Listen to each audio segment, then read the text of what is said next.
School, welcome back. Good morning, episode 72 of the School of Shred. Welcome to the Holistic Health and Fitness Show, everybody. It's Wednesday. It's September 23rd. It's 9:01. We're ready to do the dang thing. We got Wednesday. We have a little bit of character we're going to talk about today. We're going to talk about some character stuff. If you guys are down with that, if you're okay with that, I'm going to share some stories, and I want to provide you with some tools today and some neural nutrition today to take into your day, just to consider becoming a better person. Because, as we get our bodies healthy and strong, we want to get our minds healthy and strong as well. And a lot of that is, how do we see ourselves?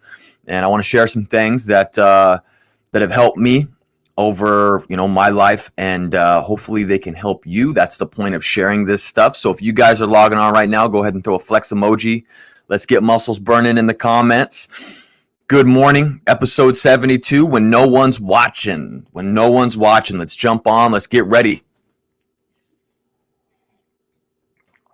As I wet my whistle with a little bit of morning coffee. You guys learned a lot this week. We've talked about fasting. We've talked about insulin sensitivity. Today we're going to talk about character and self-respect. This is a really important topic and a near and dear topic to me, because I didn't think that highly of myself growing up. And so there's things that I've done that have drastically improved my relationship with self. And a lot of this is our spirit training at the School of Shred. And before we get into this, you guys, we got to go to webinar land tonight together at 7 p.m. Go to schoolshredpodcast.com/webinar. Jump on the free webinar tonight. 60 to 90 minutes of nothing but the best vitamins, the mental vitamins that you could possibly get are going to be dropped tonight. We're going to teach you how to shred half of your body fat from home during these confusing, weird times what we're in right now. You can do all this from home. You can find more mental, spiritual, and physical health than ever right now. You have the opportunity. So jump on the webinar tonight. It's totally free, folks. Totally free. Learn what the School of Shred's all about. We're going to get that money today, Michael. We're going to get that money. All right. So episode 72. Let's get into it. When no one's watching. What do I mean by that? Well, so I used to work at the corporate gym, we used to work in the corporate gym world, the corporate gym. I don't like to say the name on here because I don't know. I feel like it's weird when you drop big companies' names and you plug them, but they might all be going out of business here pretty soon anyway, which isn't funny. It's actually really sad. But one of the things that I started to realize in my early 20s, was doing things when no one was watching. And asking myself, who am I when no one's watching? And that seed that started with cleaning up the gym area. So I was a trainer at the corporate gym that I worked at, and cleaning when no one was there, when no trainers were there. And I realized when I was doing this one time that I was not really doing it for anybody else, because nobody was going to find out. Nobody was going to know that I was straightening this area up. And I started to learn about this thing called character. And character and integrity is when you're doing the right thing when no one's watching, right? What are you at your core? And I remember, picking up the training area, the personal training area before I was leaving, because I used to work until late. I still do, but I was working until 9 or 10. So there's no other trainers there. There's no staff there. There's no cameras. There's no glory. Nobody's going to give you any glory for doing this stuff. And you could do what most people do, which is just check out and leave, because you're not paid to do that. You're there to train. You don't have to pick up after your area. For those of you who don't know, I was actually a janitor at the corporate gym for a year before I got into personal training. So, that's me literally mopping floors. I actually have that story. So, wherever you're at, you could do better. Okay. But so anyway, I was cleaning the area, and I started to think that seed kind of was implanted in my head, which was like, I'm not doing this for anybody else. I'm doing this to respect myself and to actually do good for the gym. Because, the reality is that when members get back to that gym at 5 a.m.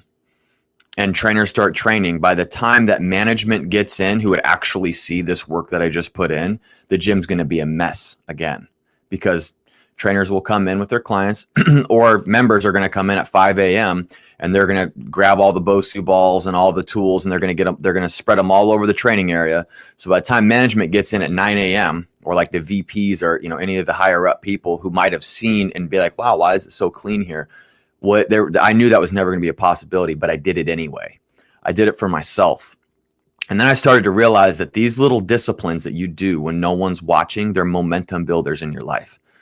They start to affect your self-respect and your confidence. And this is how confidence is built. Is these little things. You do these little things right day after day when no one's watching. So what I started doing is I started doing everything like this. I took it as a personal challenge. I thought it was kind of a cool thing to test out. So I started, when I was cleaning my own kitchen at home, instead of wiping around things, I would pick them up and wipe under and do the job thoroughly. Up until that point, I had the mindset like a lot of people do, which is do just enough to not get fired. It was always encouraged. I come from a family of hard workers, but, I was a lazy kid and I didn't have a lot of positive self-talk. And so this was a big drastic shift for me in my consciousness, which was do these little things right, because it's not what other people are telling you. Okay. It's not like you do a good job and it appears like you did a good job and somebody gives you a compliment. So that's why you do it. You do it because these things affect how you see yourself, your self-respect. And that's the most important thing. When I go through my day, I don't care if you respect me. I care if I respect me. And you should feel the same. And so when no one's watching, who are you? And this is something that some of us might not be thinking about. But this is developed through fitness. When you're going to the gym and no one's watching, there's no glory unless you're posting on Instagram like me. Unless you're posting online, letting everybody know what's going on. But you develop this. You develop your character when you do things when no one's watching. You develop self-respect. And my friends, that's called character and integrity.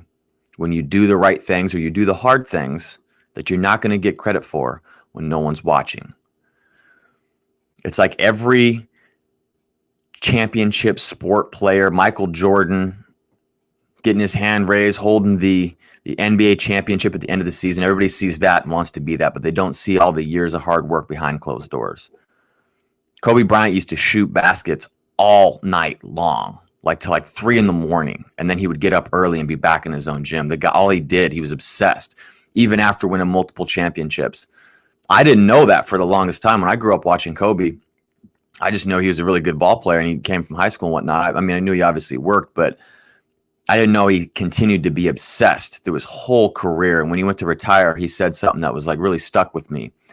And it was that he woke up one day and he just kind of didn't want to put the work in. Just that thought of I don't really want to do this today. And he knew he needed to retire because he had been obsessed for 20 years, where just all day long behind closed doors when no one was watching, he was shooting, he was getting better. You got to think about the self-respect that he had for himself, because it was an intrinsic fire.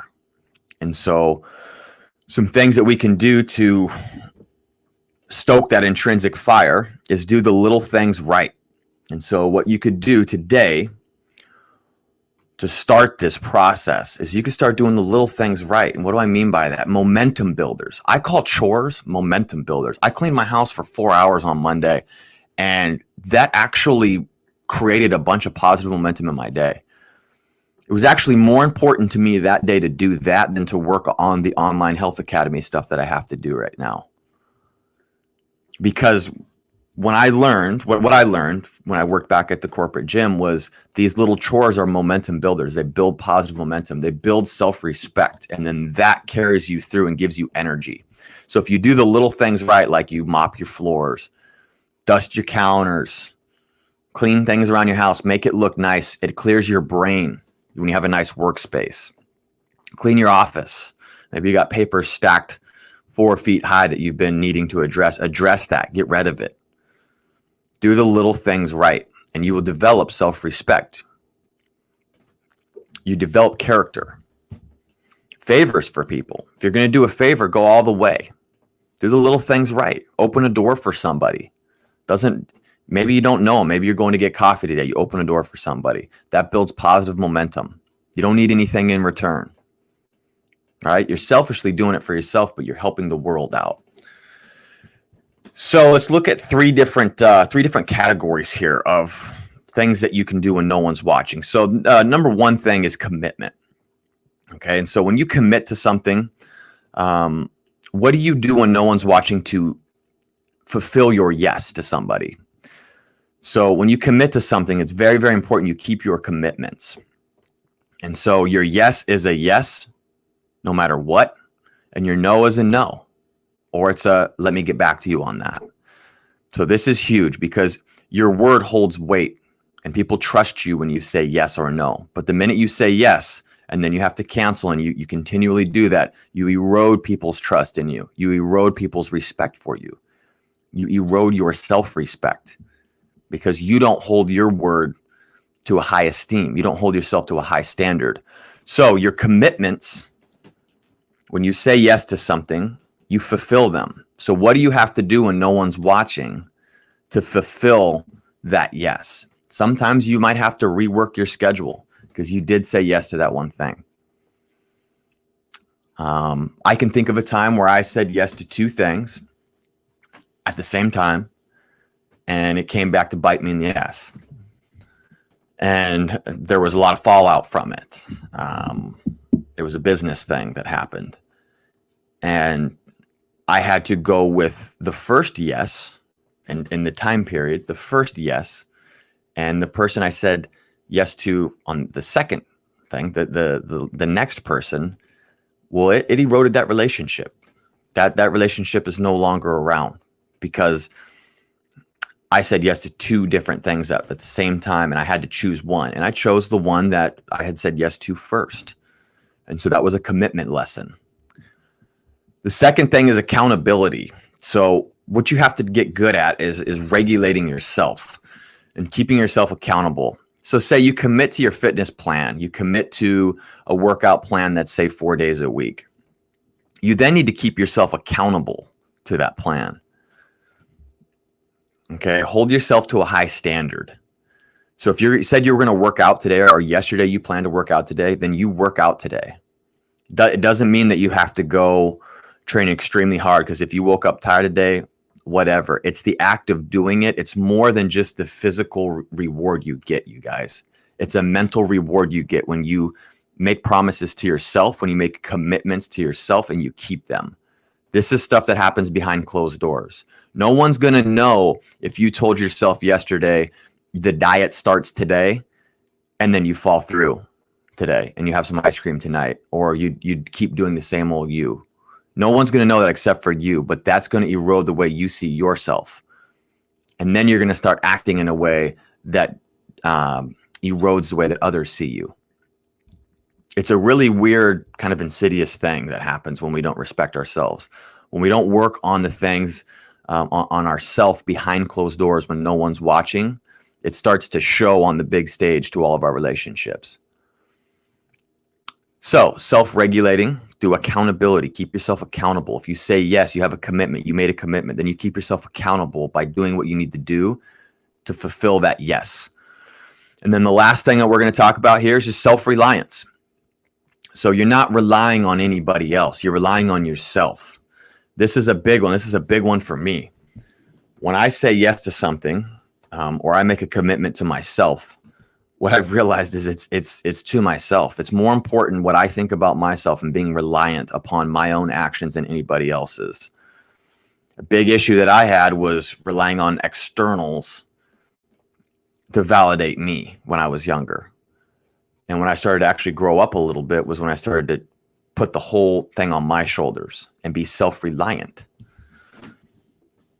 So you have commitment Keep your commitments, people. If you say yes to somebody or something, if you say yes to yourself, if you make a commitment to your own health and fitness, your own diet, exercise plan, a relationship, you keep that commitment. You stay accountable to it. The way you stay accountable is you self-regulate. Okay, if I said yes to something, I got to do it. I got to figure out how I'm going to fulfill that yes. Now, what you're going to realize is that if your yes means yes to the nth degree, well, then things are going to pop up, right? Emergencies are going to happen. It's not always going to be perfect, but you're going to start maybe not saying just being a yes man constantly, like, oh yes, I can do that. And you got to think about it first. That's one thing that people who know me is I take time to say yes to something. I had a client wanted to play golf with me, and I wanted to play golf with him. And it was a couple of weeks ago, and I was like, well, I gotta wait on that. And I went into a long dissertation about, how, if I'm going to say yes to something, I got to make sure my schedule is clear and whatnot, because I don't like saying no. But it's because my word means something to me, and it can mean something to you, and it'll change your life. These are little momentum builders. You have accountability, like I just said, and then you have self-reliance. So commitment, accountability, self-reliance. These things can help build self-respect and integrity, okay, and the character of you. And you can build these things up when no one's watching. So keeping your commitments to yourself, keeping commitments to, or not keeping commitments to yourself. But then the other thing is doing the little things right. So doing little chores, doing little favors for people. These things build positive momentum in your life. So what I'm going to ask you to do is pull out your pen and journal, and we're going to end on this. What's one thing that you can do this week or today behind closed doors to build positive momentum in your life? Could you do a deep clean of your house that's going to make you feel pride in your work? Could you open the door for somebody today? Could you make a commitment to yourself, to your health, your fitness? Could you make a commitment to your finances or some place in your life to help get you better? Write that down and then stay accountable to it. Keep yourself accountable and realize that it's not about externals and what other people think of you. It's about what you think of you. All your actions matter because your subconscious is storing them somewhere. And that ego will kick in. So if you failed a lot of times before and you've given up, that ego is gonna tell you that every time you make a new commitment, and it's gonna try and hold you back. Don't let it. Find one thing that you can do this week or today behind closed doors to build positive momentum in your life. Okay? And this is how we do this thing. This is how you get holistically fit and healthy, is by building your character, building your body, building your mind. It all creates a better life. So with that, that's episode 72. Stay strong and healthy in body. Stay relentless and energized in spirit. Stay determined in your pursuits. Get on the webinar tonight, 7 p.m. Pacific Standard Time, www.schoolofshredpodcast.com/webinar. It's a free hour-long training. I'm going to talk about the School of Shred. I'm going to pitch you the idea of getting in it as a student, because you should. But we're also going to go over a lot of free content that you can use to reawaken and find your holistic health and fitness from home. Okay, you can do all this from home. So 7 p.m. tonight, schoolofshredpodcast.com/webinar. Jump on the webinar for free. Start asking your questions. We got a Q&A Friday with Hawaiian Shirt Day, even though it's starting to rain here in the Pacific Northwest. So we're gonna keep it summer all year long here, folks. So thanks for hanging out with me. Go shred your day and get better in every way. We'll see you guys tomorrow at 9 a.m.